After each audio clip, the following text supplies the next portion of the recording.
Ako ay pumanaw at ang ipinahayag sa akin ni Jesus tungkol sa pagsasalita sa iba't ibang wika ay nagpabago sa lahat ayon kay Dr. David Yonggi Cho. Kailangan kong simulan ito sa pagsasabi ng isang bagay na magtunog na tila magkasalungat para sa maraming tao.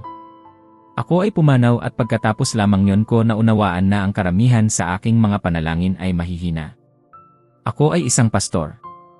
Isang pinuno. Guro ng salita.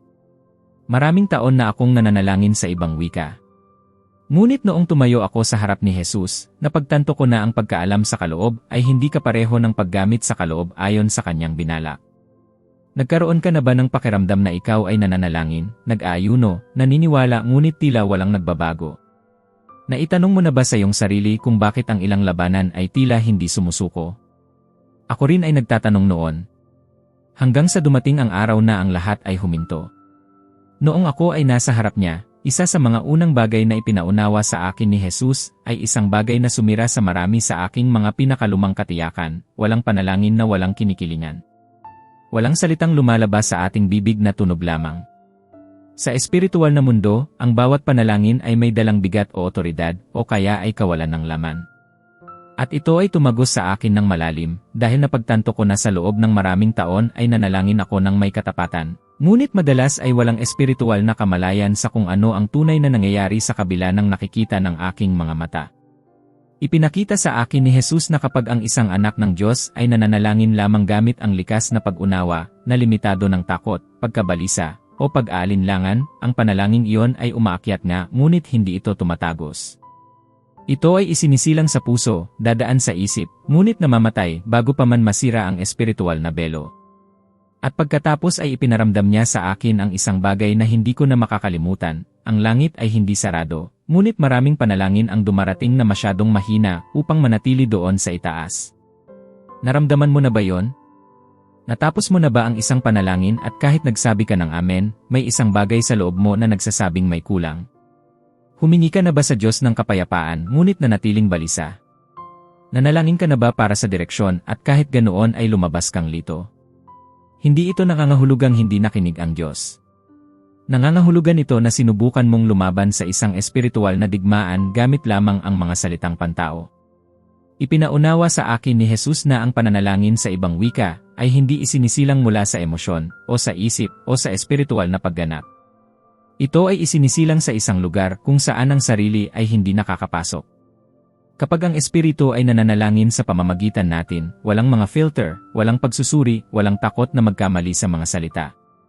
Ito ang mismong langit na nakakahanap ng isang bibig na magagamit sa lupa. Ipinakita niya sa akin na marami sa ating pinakamalaking paghihirap ay nagmumula sa pagkapagod ng emosyon sa pagsisikap na kontrolin ang lahat gamit ang katuwiran. Ang mga tao ay nabubuhay ng pagod, lula, at balisa dahil sinusubukan nilang lutasin ang malalalim na usapin gaya ng pamilya, kinabukasan, kalusugan, at mga desisyon sa pamamagitan lamang ng pag-isip, pagkakalkula, at pag-aabang sa mga senaryo. At habang ang isip ay umiikot, ang espiritu ay nananatiling tahimik. Ngunit kapag ang espiritu ang humahawak sa panalangin, may nagbabago sa loob bago pa man ito magbago sa labas. Napagtanto ko doon na kapag ang isang tao ay nananalangin sa ibang wika sa tunay na paraan, may nangyayari muna sa loob ng tao. Ang pagkabalisa ay nagsisimulang sumuko. Ang hindi nakikitang bigat ay nagsisimulang matunaw. Ang kaluluwa ay nakakahanap ng kapahingahan nang hindi kailangang intindihin kung bakit. Ito ang nagpapaliwanag kung bakit maraming tao ang nagsasabi na hindi nila maipaliwanag, ngunit pagkatapos nilang manalangin ng ganoon, sila ay naging payapa. Hindi sila naging payapa dahil naintindihan nila, kundi naging payapa sila dahil sila ay nakaayon na sa Diyos. Ipinakita sa akin ni Jesus na ang kaaway ay hindi natatakot sa mga maayos na pagkakasulat na talumpati, o sa magagandang argumento, o sa mahahabang panalangin na ginagawa dahil sa obligasyon.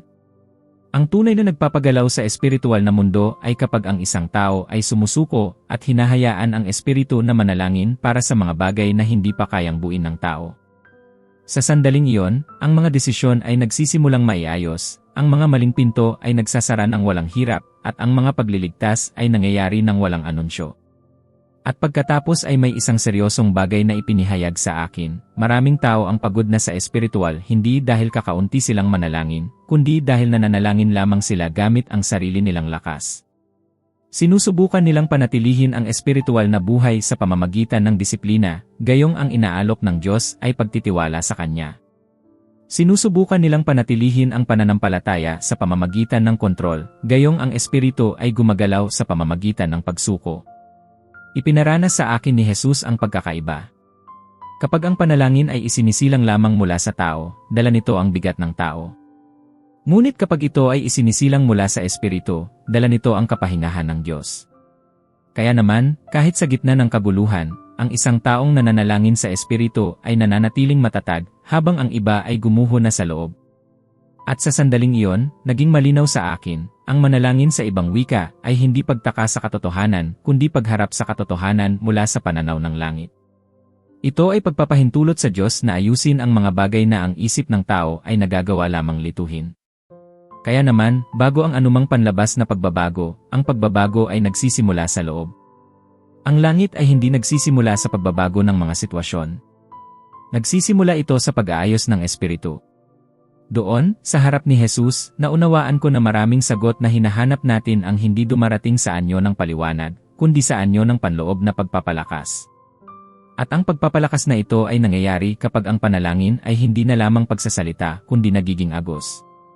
Kapag tumigil na tayo sa pagsisikap na utusan ng Diyos at nagsimula na tayong magpaakay sa Kanya. Nang patuloy akong akay ni Jesus sa lugar na yon, hindi siya nagpaliwanag sa akin gamit ang mga karaniwang salita. Ipinakita niya sa akin. At ang nakita ko ay ganap na nagpabago sa aking pag-unawa sa panalangin, espiritual na pakikipaglaban, at maging sa paghihirap ng tao. Nakita ko na may isang digmaang nangyayari sa lahat ng oras, kahit pumapasok ka sa trabaho, kahit sinusubukan mong matulog, kahit sa tingin mo ay normal ang lahat. Walang neutral. Maging ang katahimikan. Nakita ko ang espiritual na mundo bilang isang larangan ng digmaan na puno ng aktibidad. Walang kaguluhan kundi may estratehiya. At doon, sa gitna ng hindi nakikitang katotohanan, ipinakita sa akin ni Jesus ang kaloob ng mga wika hindi bilang isang bagay na simbolo lamang, kundi bilang isang tunay, buhay, at tumpak na sandata. Hindi ito ingay. Hindi ito pag-ulit. Ito ay pakikialam ng langit. Sa tuwing ang isang anak ng Diyos ay nananalangin sa ibang wika ng may pusong sumusuko, may nangyayari agad. Hindi sa susunod. Hindi kung kalooban man. Ang panalangin ay pumapasok bilang isang kautusan na perpektong nakaayon sa kalooban ng Ama.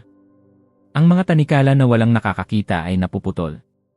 Ang mga plano na inihahanda laban sa buong pamilya ay nahihinto bago pa man magpakita. Ang mga sitwasyon ay nagsisimulang magbago nang hindi nauunawaan ng tao kung bakit. At ito ay nagpaalala sa akin ng isang bagay na karaniwan sa buhay ng halos lahat. Gaano kadalas mong napagtatanto na ikaw ay nasa panganib pagkatapos lamang lumipas ang panganib? Gaano kadalas may isang bagay na muntik nang mangyari, ngunit sa ilang dahilan ay hindi natuloy? Gaano kadalas ka nagbago ng isip sa huling sandali at pagkatapos ay napagtanto na iniligtas ka nito sa isang seryosong bagay? Sa espiritual na mundo, ang mga bagay na ito ay hindi nagkataon lamang. Ito ay mga labanang napanalunan bago pa man makarating sa nakikitang antas. Ipinaintindi sa akin ni Jesus na ang panalangin sa ibang wika ay kumikilos ng pauna. Habang ang marami ay nananalangin lamang kapag sumabog na ang problema, ang espiritu ay nananalangin bago pa ang pagsabog. Habang ang isip ay tumutugon lamang sa nangyari, ang espiritu ay nag-aabang na. Kaya naman maraming tao ang nabubuhay sa pagpatay ng mga sunog sa emosyon, pananalapi, at pamilya, palaging pagod, palaging huli sa espiritual. Sila ay lumalaban lamang sa sandali ng krisis, gayong marami ng labanan ang maaari sanang napanalunan sa hindi nakikitang mundo. Nakita ko ang isang bagay na nag-iwan ng malalim na marka sa akin.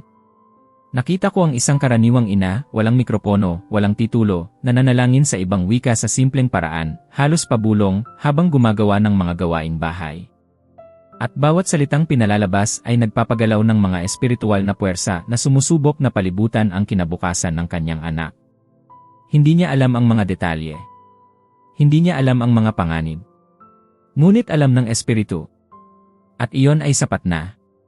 Pagkatapos ay nakita ko ang isang lalaking papunta sa trabaho, tila karaniwan, nag-aalala sa mga bayarin, takdang petsa, at presyon sa kanyang propesyon. Nanalangin siya sa ibang wika sa loob ng sasakyan, walang labis na emosyon, pagsuko lamang. At nakita ko ang mga espiritual na istruktura ng pang-aapi na binubuwag sa kapaligirang iyon bago pa man siya dumating. Ang mga hidwaan na dapat sana ay mangyayari ay hindi na nangyari. Ang mga hindi makatarungang desisyon ay nabaligtad ng walang lohikal na paliwanag. Hindi niya nalaman ng eksakto kung ano ang naiwasan, ngunit ito ay naiwasan. At pagkatapos ay ipinakita sa akin ni Jesus ang isang bagay na naghamon sa akin ng malalim. Ang kaaway ay hindi tumutugon sa ating mga opinyon, o sa ating lohika, o sa ating pagkagalit. Siya ay tumutugon sa espiritual na otoridad. At ang espiritual na otoridad ay hindi nagmumula sa lakas ng boses, o sa posisyon, o sa tagal sa simbahan. Ito ay dumadaloy kapag ang espiritu ang humahawak sa panalangin. Ito ang nagpapaliwanag kung bakit maraming tao ang nagsasalita ng marami, nagtatalo ng marami, nagpo-post ng marami, naninindigan ng marami, ngunit sa espiritual ay nananatiling mahina. Sinusubukan nilang talunin ang mga espiritual na labanan gamit ang mga likas na kasangkapan. Ngunit kapag ang isang tao ay nananalangin sa ibang wika, hindi siya nakikipag-ayos, hindi siya nakikipagtalo, hindi niya sinusubukang kumbinsihin ang sinuman. Isinasagawa niya ang kalooban ng Diyos nang hindi kinakailangang maunawaan ito ng buo. Ipinagtanto sa akin ni Jesus na si Pablo ay hindi nagsasalita sa ibang wika ng mas higit sa lahat dahil sa labis na debosyon, kundi para sa espiritual na kaligtasan. Nabuhay siya sa ilalim ng palagiang pag-atake, patuloy na presyon, at tunay na pag-uusig. At ang sandata na nagpapanatili sa kanya na matatag ay hindi lamang kaalaman sa Biblia, kundi panalangin na lumalampas sa pag-unawa ng tao. Doon ay naging malinaw sa akin, maraming pagkatalo na tinatawag nating kalooban ng Diyos ay sa katunayan mga labanang hindi kailanman nilabanan sa espiritu. Maraming pagkawala na tinatanggap natin bilang normal ay maaari sanang naiwasan kung may nanalangin bago pa man, hindi pagkatapos. At maraming tao ang nabubuhay ng pagod dahil sinusubukan nilang manalo ng mag-isa sa mga bagay na mapapanalunan lamang sa pakikipagtulungan sa espiritu. Nang ipakita sa akin ni Jesus ito, naramdaman ko ang bigat ng responsibilidad. Dahil hindi ito tungkol sa mistisismo o espiritual na pagmamalabis. Ito ay tungkol sa pag-unawa na ang Diyos ay naglaan na ng mga sandata na hinahayaan lamang ng marami na kinalawangin. At habang nangyayari iyon, patuloy silang lumalaban gamit ang lakas ng tao laban sa mga problemang nangangailangan ng espiritual na otoridad. Doon ko naunawaan, kapag ang isang tao ay nananalangin sa ibang wika, hindi lamang siya naghahanap ng personal na ginhawa. Nakikialam siya sa mga katotohanang hindi pa nakakarating sa nakikitang antas. Binabago niya ang mga direksyon. Pinoprotektahan ang mga kinabukasan. Nananalalo sa mga digmaan na hindi kailanman lilitaw sa mga balita dahil ang mga ito ay napanalunan na sa hindi nakikita. Pagkatapos nito, ipinakita sa akin ni Jesus ang isang bagay na walang anumang kaluwalhatian. Walang apoy, walang labis na kagalakan, walang tagumpay. May kalungkutan. Isang malalim na kalungkutan, mabigat, halos imposibleng ipaliwanag. Nakita ko ang isang bagay na mas nakasakit sa akin, kaysa sa anumang atake ng kaaway. Nakita ko ang mga tapat na tao na nalilito. At nakita ko ang iba na sobrang tiwala sa sarili na nalinlang na. Dinala niya ako sa isang kapaligiran na tila pamilyar. Isang pagtitipong panrelihiyon. Magandang papuri, tamang mga salita, kilalang mga kilos.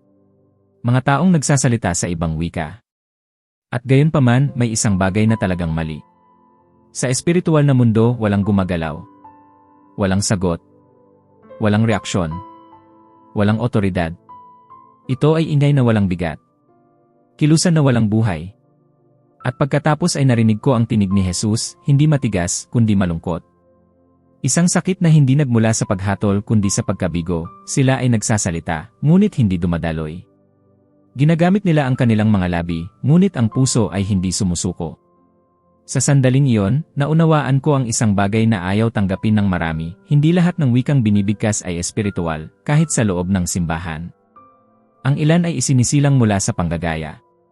Ang iba ay mula sa takot na maiwan. Ang iba ay mula sa presyon ng paligid. Ang mga tao ay nag-aaral ng mga tunog, nag-uulit ng mga pattern, kumokopya ng mga pag-ugali, ngunit hindi kailanman sumusuko ng tunay. At ito ay lubhang mapanganib dahil lumilikha ito ng maling pakiramdam ng espiritualidad.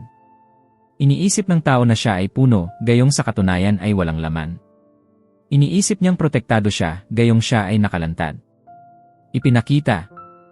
Sa akin ni Jesus na mas gusto ng kaaway ang isang nalilitong simbahan kaysa sa isang inuusig na simbahan. Dahil ang kalituhan ay nagpaparalisa. Ang kalituhan ay nagbubunga ng takot. Ang kalituhan ay nagiging sanhi upang tanggihan ng mga tapat na tao ang totoo dahil sa mga huwad. Gaano karaming tao ang kilala mo na nagsasabing hindi iyan para sa akin, hindi dahil hinanap nila ang Diyos, kundi dahil nakakita sila ng mga pagmamalabis at pag-arte. Nakita ko ang isang bagay na mas malubha pa. Nakita ko ang mga pinuno na hinihimok ang mga tao na subukan, na pilitin, na maglabas ng anumang tunog. Tila ba ang Espiritu Santo ay nangangailangan ng tulong ng tao upang magpahayag? At naging malinaw ang sinabi ni Jesus sa akin, ang Espiritu ay hindi kailanman ginagawa ng laman. Kapag may pagsisikap ng tao na gumawa ng espiritual na karanasan, ang langit ay nananatiling tahimik. Ito ang nagpapaliwanag kung bakit maraming tao ang nabubuhay sa espiritual na pagkabigo. Sinubukan nila. Nagsumikap sila. Nagulit sila. Ngunit hindi kailanman nakaranas ng kapahingahan, hindi kailanman naramdaman ang pag-aayon, hindi kailanman nakakita ng bunga. At pagkatapos ay naghihinuha sila na ang problema ay ang kaloob, gayong ang problema ay ang paraan ng paglapit. Ang espiritu ay hindi tumutugon sa pag-arte. Tumutugon siya sa pagsuko. Ipinakita rin sa akin ni Jesus ang kabilang dulo, mga taong ganap na tinatanggihan ang kaloob dahil sa takot. Takot na magmukhang kakaiba. Takot na magkamali. Takot sa iisipin ng iba. Takot na malinlang. At ang takot na ito, tahimik at magalang, ay nagpaparalisa rin. Mas pinipili ng mga tao na mabuhay ng limitado sa espiritual kaysa magmukhang mahina sa harap ng Diyos. At doon ay may isang bagay na humamon sa akin ng malalim, ang pinakamalaking tagumpay ng kaaway ay hindi ang gumawa ng mga huwad, kundi ang gawin na ang mga tunay ay sumuko na dahil sa mga huwad na iyon. Kapag ang peke ay nalantad, marami ang nagtatapon ng lahat. At ang resulta ay isang buong henerasyon na nabubuhay lamang sa antas ng katuwiran, sinusubukang ipaliwanag ang mga bagay na maaari lamang maranasan. Ipinakita sa akin ni Jesus na ang pamantayan ay hindi kailanman ang tunog, hindi kailanman ang tindi, hindi kailanman ang panlabas na hitsura. Ang pamantayan ay palagi at magpakailanman ang bunga.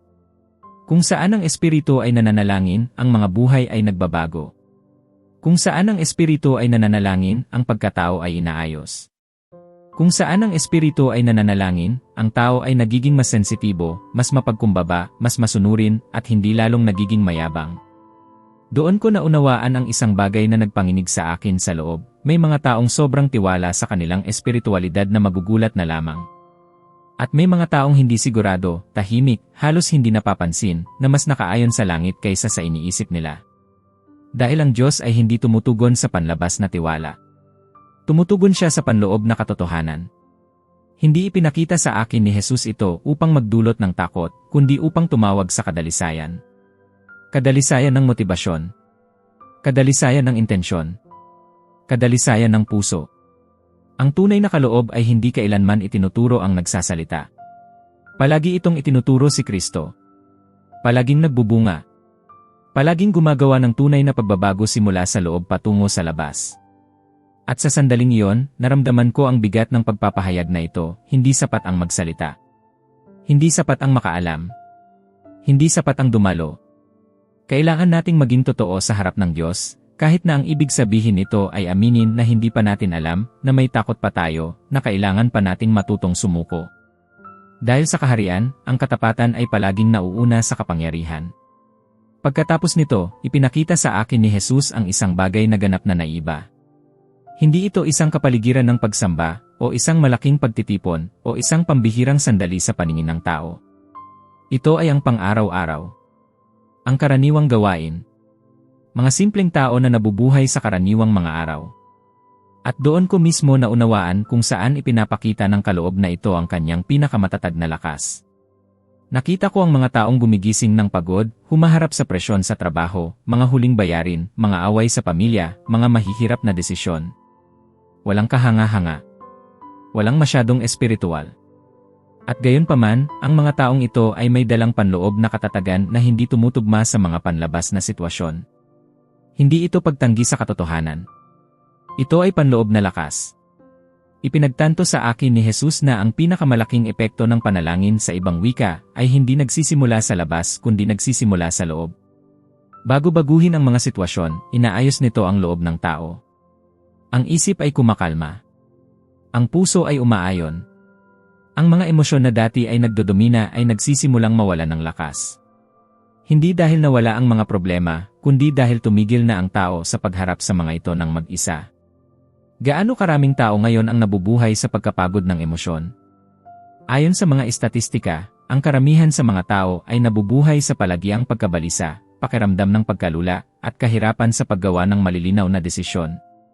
At ang pinaka-interesante ay marami ang sumusubok na lutasin ito sa pamamagitan lamang ng pagsisikap ng isip, mas mag-isip, mas magplano, mas kontrolin.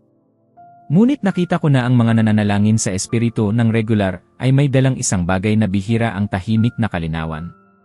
Ipinakita sa akin ni Jesus ang isang taong nananalangin sa ibang wika araw-araw, hindi ng ilang oras, hindi para ipakita sa iba, kundi ng may pagpapatuloy.